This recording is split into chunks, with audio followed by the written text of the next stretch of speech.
Bismillahirrahmanirrahim. Assalamualaikum warahmatullahi wabarakatuh. Selamat datang di pertemuan 1 untuk pengantar kecerdasan buatan. Kita balik lagi sama saya gitu ya, Fadil Akbar Syirudin dari kelas 4K24. Untuk pertemuan 1 ini kita akan membicarakan mengenai konsep dasarnya aja kecerdasan buatan dan jaringan syaraf tiruannya. Kita langsung masuk ke slide-nya aja. Oke, di sini saya mau ngingetin aja, di sini kita sama-sama belajar karena saya juga baru dalam hal ini gitu ya, dalam Python maupun apalagi kecerdasan buatan gitu ya. Oke, di sini ada pengertian kecerdasan buatan. Kecerdasan buatan atau artificial intelligence merupakan kawasan penelitian, aplikasi dan instruksi yang terkait dengan pemrograman komputer untuk melakukan suatu hal yang dalam pandangan manusia adalah cerdas. Itu menurut H. Simon tahun 1987. Nah, di sini ada bermacam-macam teorinya gitu ya. Dari orang-orang terkenal di sini ada kecerdasan buatan juga. AI merupakan sebuah studi tentang bagaimana membuat komputer melakukan hal-hal yang pada saat ini dapat dilakukan lebih baik oleh manusia. Nah, Rich and Knight di tahun 91 gitu ya. Ada juga kecerdasan buatan dari John McCarthy pada tahun 1956 adalah untuk mengetahui dan memodelkan proses-proses berpikir manusia dan mendesain mesin agar dapat menirukan perilaku manusia. Ada lagi dari Encyclopedia Britannica. Kecerdasan buatan atau AI merupakan cabang dari ilmu komputer yang ada dalam merepresentasi pengetahuan lebih banyak menggunakan bentuk simbol-simbol daripada bilangan dan memproses informasi berdasarkan metode heuristik atau dengan berdasarkan sejumlah aturan. Nah, di sini ada bagian utama dari kecerdasan buatan. Di sini ada pertama ada basis pengetahuan atau knowledge base, berisi fakta-fakta, teori, pemikiran dan hubungan antara satu dan yang lainnya. Yang kedua ada inference engine yang merupakan kemampuan menarik kesimpulan berdasarkan pengetahuan. Di sini ada input masalah, pertanyaan dan lain-lain dimasukkan lalu diproses menggunakan basis pengetahuan dan motor inferensi, maka akan mendapatkan hasil output jawaban atau solusinya gitu ya.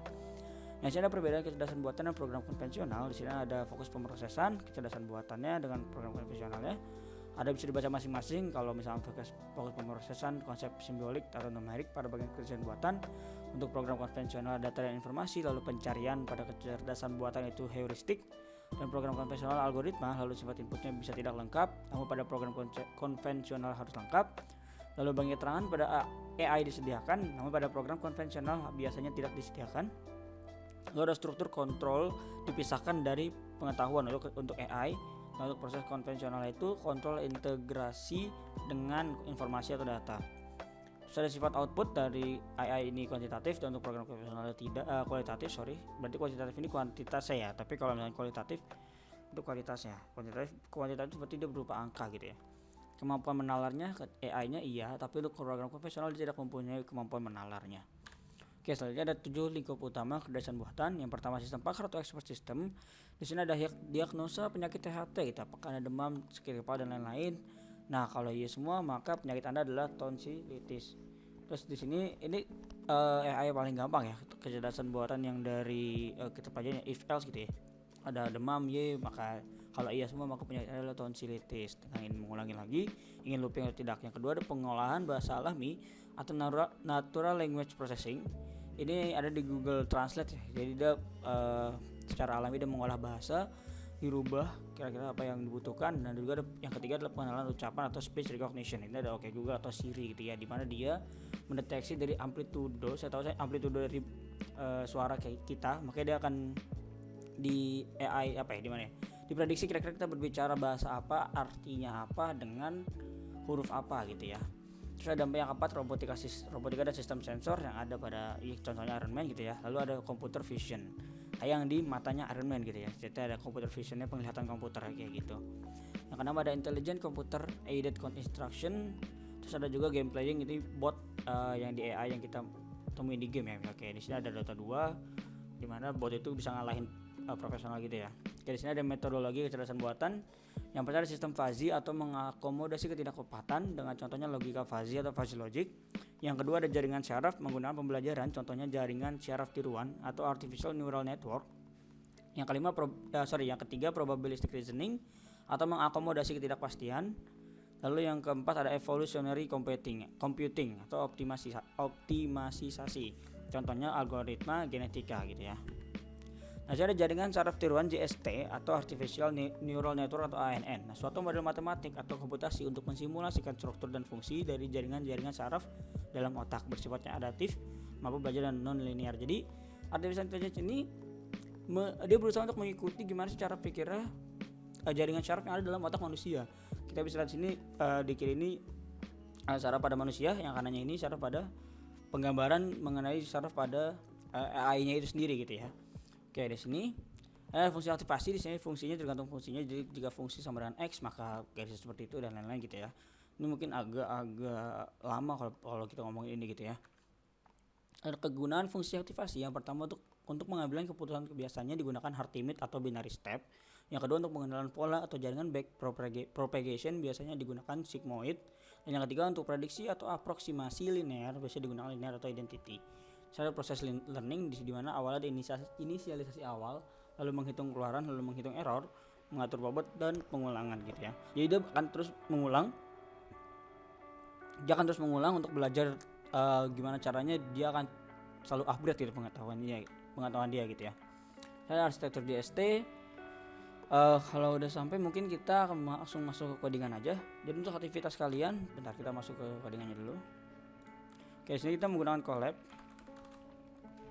Ini bisa pakai Colab Research Google. Coba kita cari dulu. Sorry, di sini ada ini ya, bentar ya. Kalau search Google L1 ya. L1.com.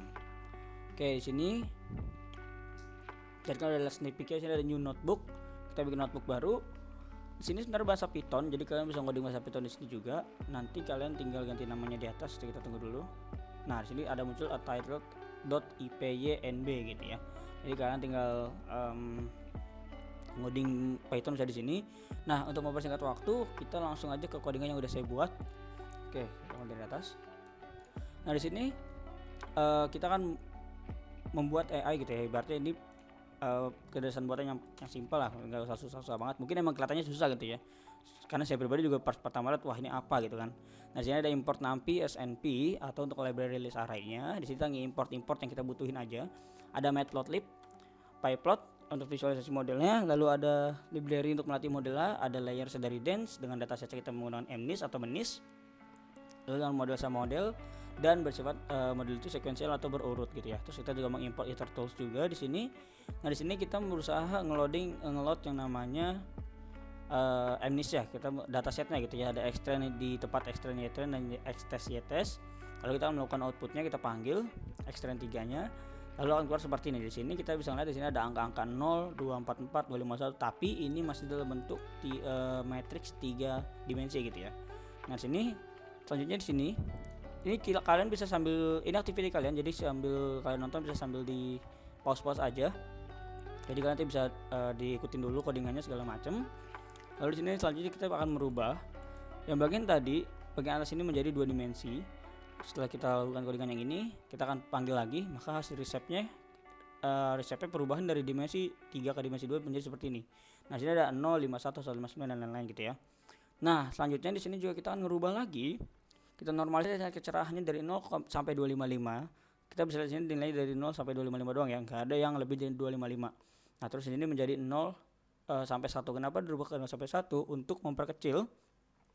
Jadi komputer itu akan lebih mudah membaca ketika angka itu kecil gitu ya.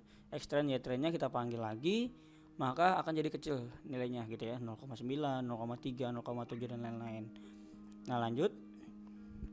Di sini ada from class utils. Di sini untuk membuat label data folder datasetnya menjadi kategori atau sesuai dengan kelas-kelasnya gitu ya. Lalu di sini kita panggil lagi array-nya. Oke, terus saja di sini ada 6 input. Di sini untuk melakukan jumlah input vektor, lalu ada model sekuensial di mana model itu bersifat berurutan. Lalu ada model at dense, kita akan melakukan input data sebanyak 6 input 28 dikali 28 dengan ukurannya total 748 gitu ya, vektor terhadap hidden layer 500 vektor. Di sini ada juga ada menambahkan model output sebanyak 10 dari 0 sampai 9 secara kategori dan menggunakan softmax sama dengan sigmoid tapi output gitu ya. Terus ada model compiler untuk mengukur informasi yang hilang. Lalu optimizer pengaturan learning rate, lalu ada matrix juga untuk membuat melatih akurasi data. Di sini ada kita akan melakukan epoch pengulangan gitu ya. Kita akan melakukan pengecekan mengenai loss, akurasi, validasi loss dan juga validasi akurasinya. Di sini ada his di sini. Kita akan memanggil melatih data latih x dan target c dengan epoch-nya sama dengan 15 yaitu jumlah loopingnya. Batch size-nya 200 jumlah data yang diinputnya, lalu dengan validasi datanya x-test dan y-test. Nah, di sini untuk melatih data untuk menguji data. Nah, di sini ketika kita running dia akan melakukan looping. Ini kita tunggu aja, memang agak lama. Di sini ada loss akurasi, file loss, dan juga file akurasi validasinya. Nah, ini semua dipengaruhi dengan banyaknya pengulangan yang terjadi. Jadi semakin banyak pengulangan, maka semakin banyak juga pengaruhnya terhadap akurasi, file loss dan loss gitu ya. Lalu setelah itu kita save. Jangan lupa ini setiap blok ini setiap saya selesai di run dulu ya. Lalu itu devplot, di sini kita mulai memvisualisasikan hasilnya dari yang kita buat tadi. Ini bisa kalian pause dulu. Ada list classes juga di sini untuk melakukan conversion metricnya. Lalu ada index data, predicted. Oke, di sini harusnya ada outputnya, bentar. Nah, oke, kita lanjut lagi. Di sini ada devplot conversion matrixnya untuk melakukan visualisasinya gitu ya dari dua codingan ini. Jangan lupa kita codingan yang ini, lalu di run, lalu baru codingan yang bawahnya. Di sini muncul nih, kita di sini akan melakukan outputnya, kita panggil. Nah, di sini saya nggak tahu ya di kalian juga gini atau enggak. Harusnya setahu saya di sini ada garis-garisnya gitu. Dan setiap garis ini nanti akan nunjukin lebih detailnya mengenai ada berapa. Di sini true, saya di true, label, dan predicted. Jadi angka ini sesuai dengan prediksi dari komputer, ini yang nilai sesungguhnya gitu ya. Setahu saya ya harusnya seperti itu. Tapi nggak tahu di saya nggak ada, apa di kalian juga seperti ini atau enggak gitu ya. Nah, sini kita mulai akan memanggil image test. Di sini indeks datanya data ke 8888. Kita akan mengecek hasilnya gitu ya dengan prediksinya. Data yang dites yang di reshape dengan, nah di sini kita panggil predictednya keluar dalam bentuk array karena emang nilai walaupun ini visual tapi dipanggil dalam bentuk angka ya, karena emang komputer hanya bisa membaca angka gitu ya. Di sini ada predicted numbernya 7. Oke, di sini sorry saya ada kesalahan tadi. Di sini ada yang kurang ternyata. Jadi setelah kita panggil tadi kan kita prediksiin nilainya, prediksi nilai arraynya seperti ini, kita rubah dari prediksi ini menjadi predict number. Jadi kita mengambil probabilitas tertinggi dari prediksi ini, dan prediksi nilainya seperti ini gitu ya. Nilai arraynya ini. Lalu dengan dapat kita panggil dapatnya angka 7, dikiranya angka 7. Dia memprediksi bahwa angkanya ada angka 7. Lalu kita coba npr max ya. Lalu ketika kita panggil imshow-nya, kita visualisasikan, maka akan keluar seperti angka 7. Ini bisa diganti enggak? Ini bisa ya, bisa diganti. Jadi misalnya di sini kita rubah ke 7777 misalkan, jangan lupa diganti juga diganti. Kita running di sini. Pertama running ini dulu karena dia akan mengubah model. Sebenarnya kalau ini sama ini setahu saya nggak usah, tapi kalau yang ini harus. Jadi kalau misalkan ini dirubah, nih bentar ya, ini versi 5 ya. Nah, kita di sini misal rubah ke 6666 gitu ya. Nah, ini meskipun jadi untuk melihat hasil 5 ini kita harus merubahnya di sini gitu ya. Di sini versi arraynya dan di sini versi angkanya gitu. Oke, kita rubah lagi 7777. Nah, kita di running, keluar adalah 5. Mungkin angkanya bentuknya S gitu ya, agak aneh. Kita coba juga misalkan di sini 777 gitu ya, kita running. Jadi keluar angka 1, bener nggak? Kita coba cek di sini. Kita rubah ke 753 1 gitu ya, bener 1 ya. Di sini 77 kita running dulu, baru kita bisa running yang ini. Nah, keluar 1, berarti bener ya. Di sini visual 1 dengan YTS kita rubah cek di prediksinya 1, predict numbernya. Jadi untuk pertemuan kali ini kalian ini codingannya aja. Jadi mungkin dari awal aja saya akan ngasih videonya ini. Jadi kalian tinggal di pause aja sesuai. Jadi kan tadi kan saya agak ada potongan-potongannya ya. Jadi kita rubah di sini. Saya kasih kesempatan di sini buat nulis lagi. Yang pertama ini di running, lalu yang bawahnya di running juga, baru yang bawahnya lagi, lalu di running juga. Setelah itu pindah ke bawah sini. Jangan lupa ini yang gambar ada hijau ini atau pakai hashtag ini cuman komentar. Jadi kalian kalau ngoding tanpa ini nggak apa-apa. Ini di running, terus kalau udah bawahnya print di running. Selanjutnya lalu habis itu yang ini, yang ini. Jangan lupa ini ditunggu dulu sampai selesai epochnya sampai 15. Selanjutnya yang ini, jaring ini ya, jaring ini, lalu yang ini, yang ini. Lanjut ke yang 4 ini ya. Ingat yang ini dulu, baru yang ini. Nah, kalau kalian pengen merubah nilai ini, misalnya sini kalian rubah 777, ini nggak bisa langsung sini. Ini hasilnya tetap 1 karena nilainya dari sebelumnya 777, di sini tetap kebacanya. Di sini running dulu, baru di sini kita rubah. Gitu. Oke, untuk activity kalian di sini sampai 777 aja.